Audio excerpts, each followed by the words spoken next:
You guys probably thought you weren't going to get a video. And truth be told, I probably should do this video tomorrow. However, I'm in the mood. I'm in the mood to record. Pelican season is over. 31 wins. 41 losses. I think it's safe to say, though, that if this had been an actual 82-game season, which means there had been 10 more games, Pelicans probably exceed their win total from last year, which was 32.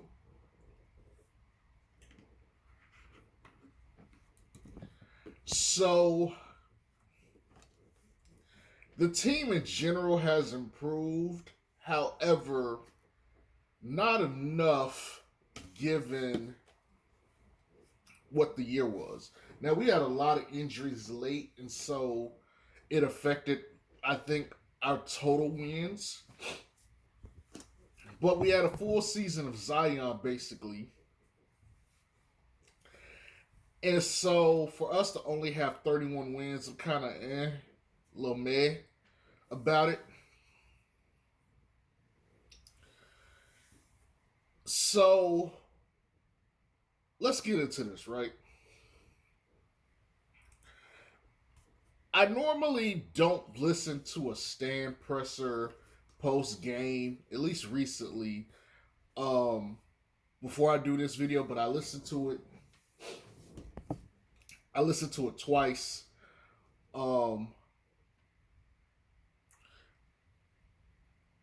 Basically, he didn't say much of anything. Usual suspects, usual shit, yada, yada, yada. No, I did not watch the game. Like I said, I don't care about the game. Lakers were supposed to win, Lakers won. I will say that LeBron rolling his ankle is not a good thing with the play-in coming up. He has to play Steph, and an injured LeBron versus Steph is kind of bittersweet, considering Steph was injured in the 2016 playoffs when they went to Game 7 and they lost that one eventually. So it's possible that the Warriors could win that game and be set in as seventh seed, and LeBron has to go play, a play-in tournament and possibly risk losing his ankle more or missing the playoffs altogether. Anyway, let me put that to the side. You know what? Matter of fact, let me say this. I had no intention on doing a playoff prediction video, but if you guys would like that, shoot me in the comments and let me know, and I'll take care of you guys for that. I got my own takes on that, but just let me know. Anywho, the one thing the Stan said that I agree with him on for the most part is he said, offensively they were great at points this season. Defensively they were great, but they never got it both together. And I agree with him, even though I think there were instances where we saw a little bit of both. But it was not a season where we said, okay, they're on to something here for a prolonged period of time.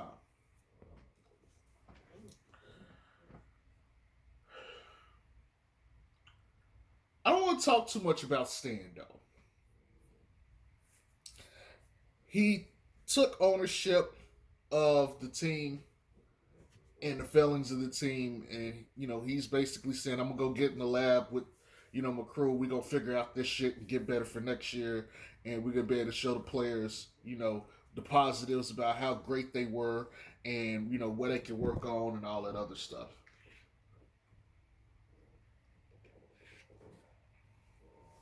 Now, here's the thing. Griff. Again, I didn't watch this game, but it seemed like Griff maybe had got on and was talking probably during the game. At least based on Twitter. And I'm sorry if you guys can hear me drinking, but I'm a little dehydrated, so I'm sipping some Powerade right now. But I was looking through Twitter, and it seemed like people were talking about Griffin, like Griffin was talking and he said something. And lo and behold, here's what I picked up from Twitter. Seems like Griff was talking and saying that they wanted to lean more into Point Zion. Now, there's a certain YouTuber out there, I'm not going to say any names, that made a video like a couple days ago saying that Griff was likely going to lean heavily into Point Zion and build around Point Zion. Now, I know this YouTuber ain't that damn popular. You know, a lot of people don't really follow him and all that. I'm not going to say any names about who this guy may be, but I know there's some people that didn't necessarily agree with him in the comment section. I just want to say, I told you. Look, man, this shit ain't hard. Griff wants two things: shooting and Point Zion. They're giving the ball to Zion. Okay, if you're coming to play for the Pels, you better be prepared to shoot, play defense, and watch Zion, dictate the game like LeBron. Bully ball. That's what this is going to be. B.I., you're robbing. You're robbing. Your job is to go put points on the board. You get a little bit more leeway because you're a scorer. But I don't think for a second that they wouldn't ship out B.I. if they felt like they could get a better score.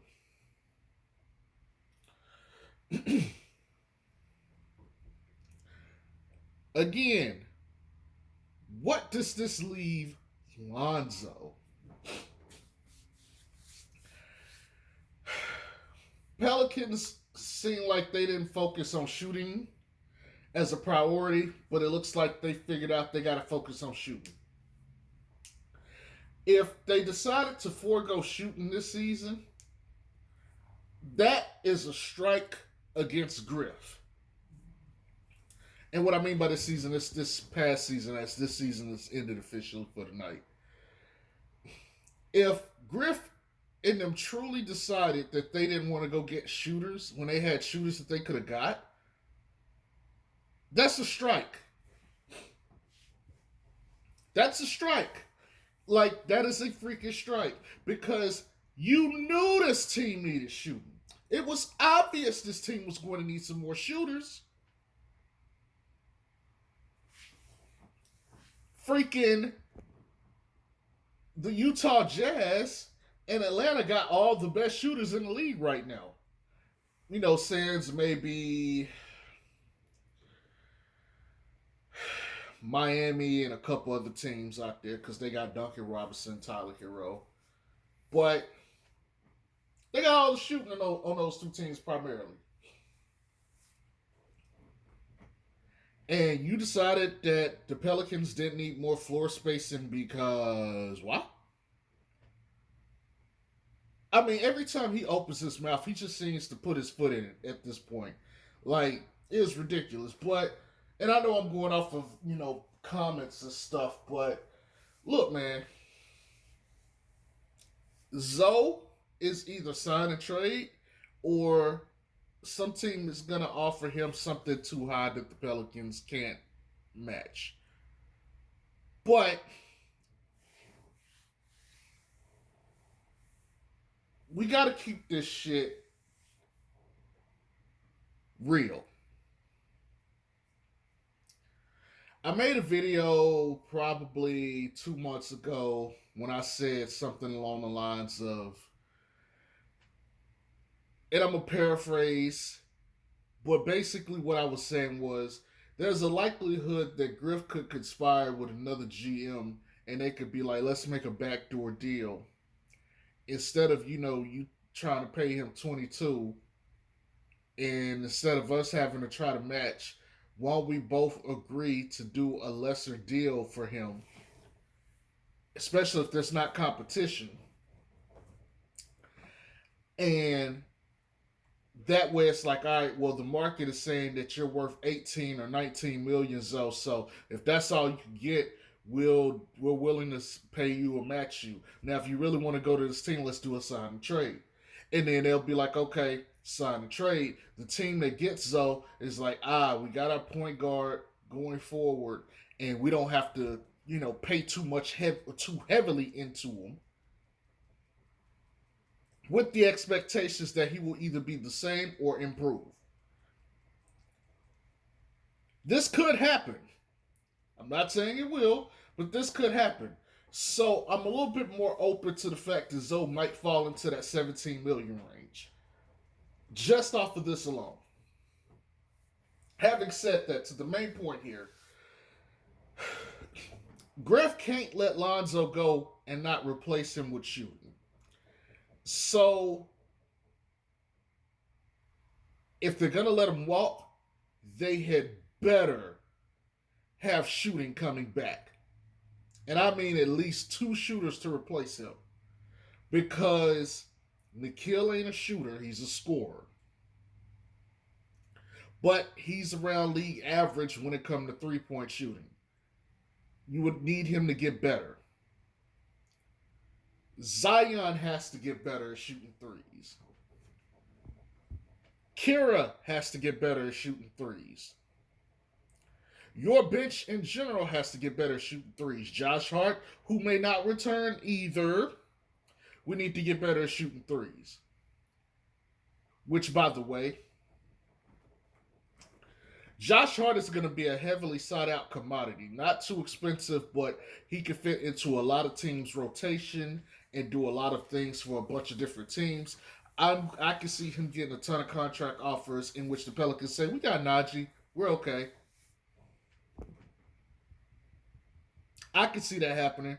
Josh Hart will be 26 this year if he isn't already, if I'm not mistaken. He was always 3 years old. I think he was a 4-year player when he came out of Villanova. I could be wrong.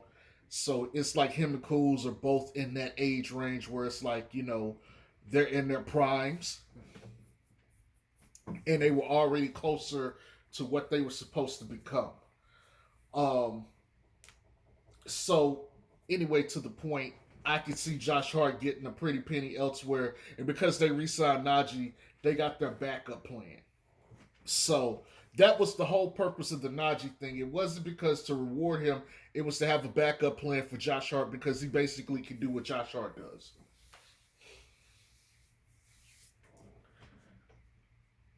But man, I gotta tell y'all something.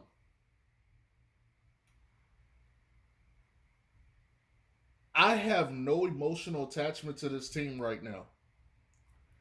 I should, but I don't. Like, I really could care less. Like the Pelicans playing today it didn't do me anything. I didn't care. I didn't watch highlight. I didn't do a damn thing.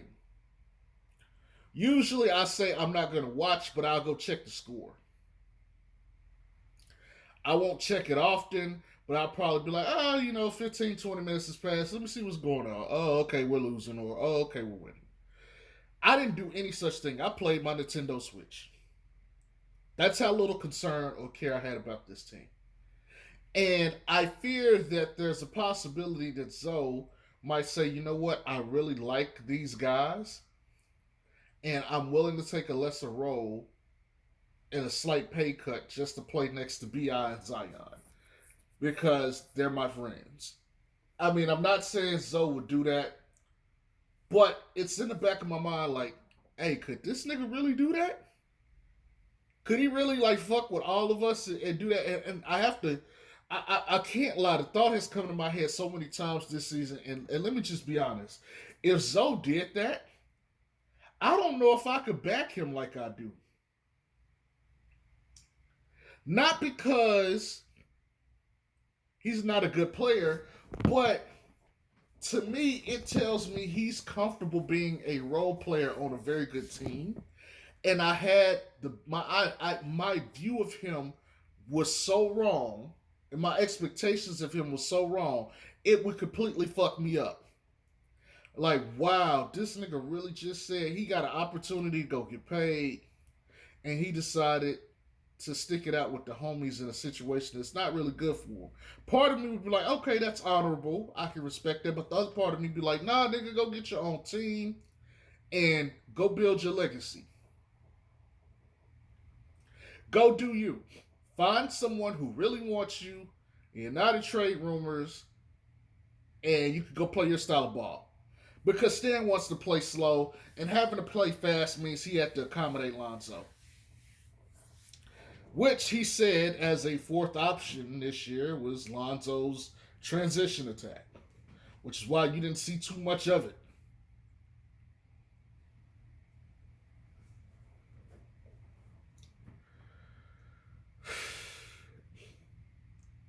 Pelicans got issues.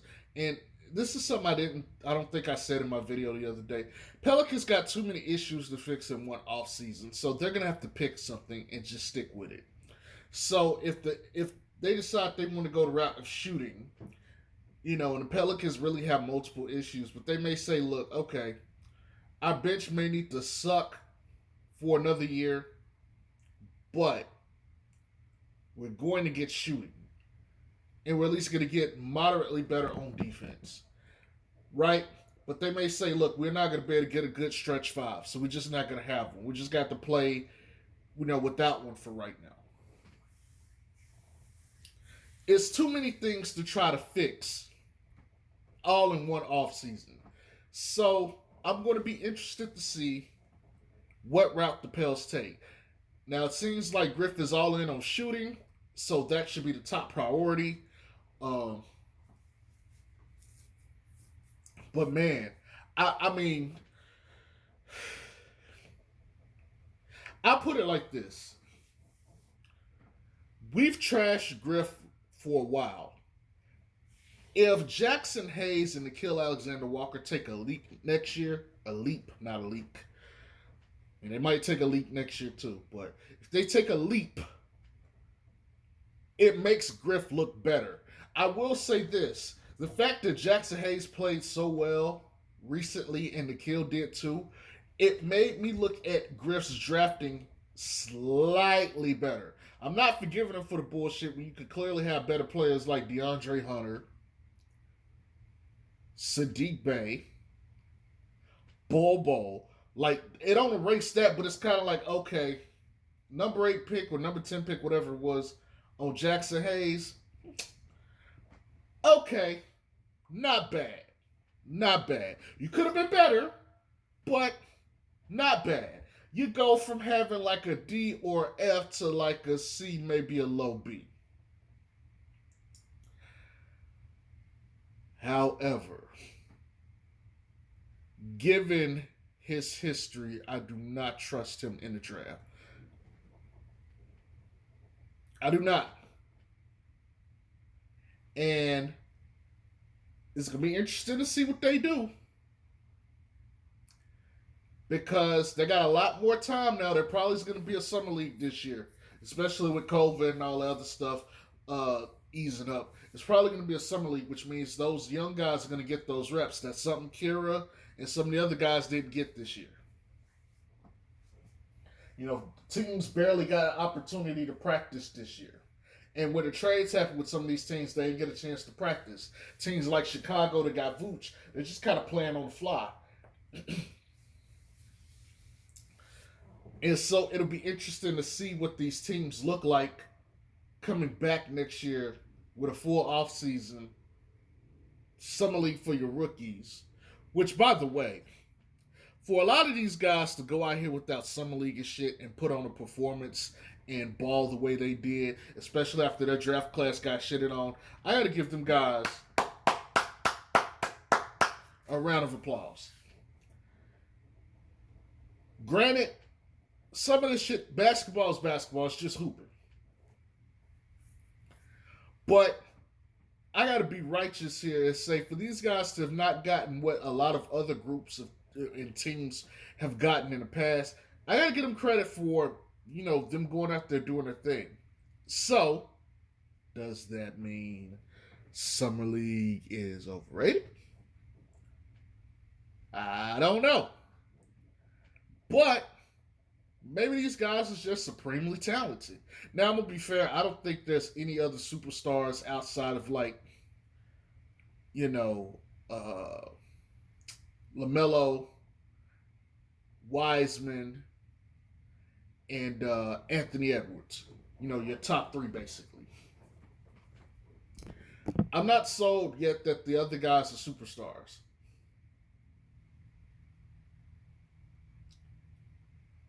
So, for right now, I'm going to give these guys their props because they played exceptionally well. But the rookies that are coming in this year, especially them top five, because everybody's talking about like Suggs and Cade and some of the other ones, these guys are projected to be like, I ain't going to necessarily say Zion, but between LaMelo and Zion. So whatever you project LaMelo is and what Zion is, which is a clear superstar, they're supposed to be somewhere in that level. At least as far as talent. So all I'm saying is, it wouldn't shock me if these rookies come in and, perform a little bit better because they'll probably get a little bit more practice time too. Especially with a lot of these teams getting vaccinated and whatnot. Look, man. I hope and pray that Lonzo decides to take his career to his own hands and just say, fuck it, I'm going to pick my team and go. I hope there's a team that says 20 million or more so that Griff doesn't have the power.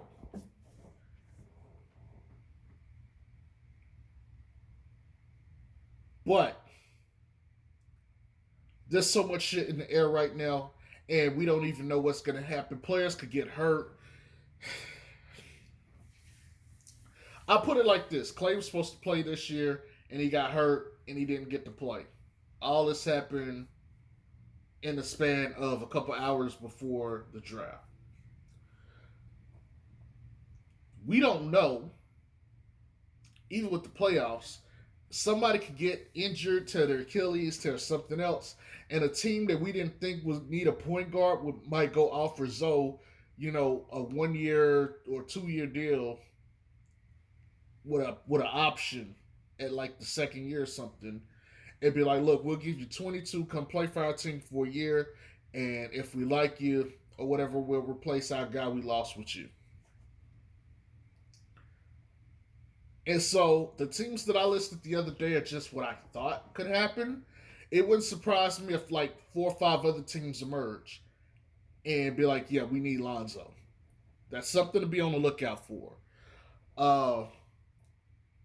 I hope that people chill out this year when you start seeing the workout videos. I hope that people chill out and don't think too much into it when they don't see, oh my God, you're not working on finishing. Or they see him working on like other stuff because he still needs to improve. I'm pissed off he didn't get to like 39 for the year or 40. I think so. Yeah, he still got to work on his shooting. But if people don't see him constantly only drilling handles or stuff, I hope people chill out and get that. Hey, he got to work on the entire toolkit, and because he worked on it this year, he definitely got better. But I will say this: if they do have a Drew League, I am so looking forward to a possibility that we could have the Ball brothers reunite and play in the Drew League together, and then we get to see LeVar Ball talk his shit. Because I'm going to tell you right now, If the ball boys are playing in the Drew League and they busting ass, LeVar gonna talk his shit and LeVar gonna find his way on Undisputed. And he gonna get on there and talk his shit to Shannon and Skip Bayless, and I'm gonna tune in because that's gonna be must-watch TV. And I'm gonna be right there when you say, "I told you, you get my three boys on the team, and they never lost." You know, I hope. I think I sounded just like him just did. But anywho, I look forward to that if that's happening. That's gonna be like one of the highlights of my summer. And y'all know if that shit happen, I will be watching every game and I will be covering every game on my channel. Look, I know this video is kind of all over the place, and I didn't necessarily have a theme when I wanted to do this. It was just kind of like, hey man, you know, Griff said some shit. Let's talk about it. You know, let's just talk about it now that the season is officially over and the dust has cleared a little bit. Um, Let me see. Did I miss anything? No, I talked about the record. Talked about roster moves. Talked about Griff. Talked about Stan. Talked about Zoe. I mean, the only other things to really talk about probably is Zion and Bi, and maybe Adams and Bled. But honestly, that stuff can have its own video, so I'll probably just do that. So yeah, with that, I'm gonna go ahead and cut this video off right here. I will catch you guys on the next one. Y'all have a good night. Peace.